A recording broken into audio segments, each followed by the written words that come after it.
大家好，今天我要和大家分享的是酱爆鸡丁。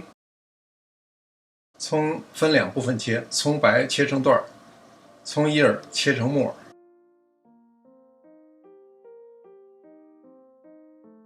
姜切成丝，把葱末和姜丝都放在水里。下一步我们要制作葱姜水，用手把葱姜上手使劲抓，把葱汁儿和姜汁儿充分地释放到水里。鸡胸肉先平着片成两半，然后切成丁。我们刚才做的葱姜水就是为了腌鸡丁用的，这样腌更容易入味儿。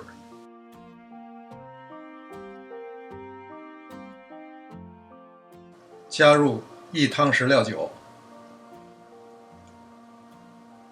，2汤匙葱姜水，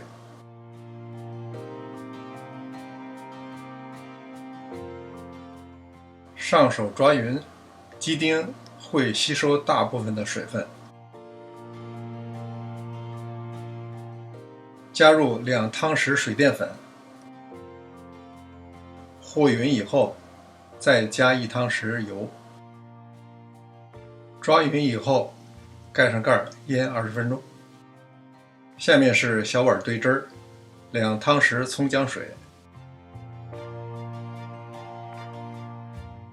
，1汤匙料酒，1汤匙老抽，半茶匙盐，2汤匙甜面酱。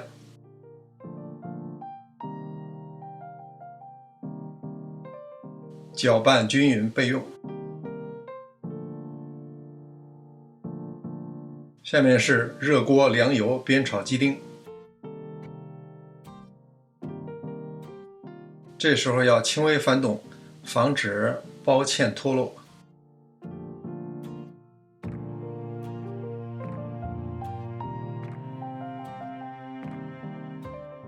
把所有的鸡丁都炒成白色，就可以出锅控油了。接下来就容易了，先煸炒一下葱白，然后倒入酱汁儿。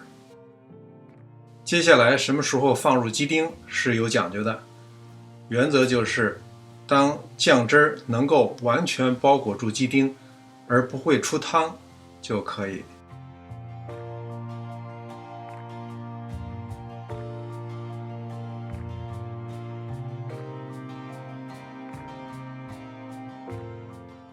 最后加半汤匙白糖，拌匀就可以出锅了。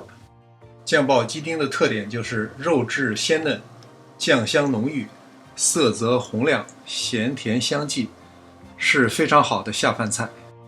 谢谢您的收看，希望点赞订阅我们的频道。上师厨房，我们下期再见。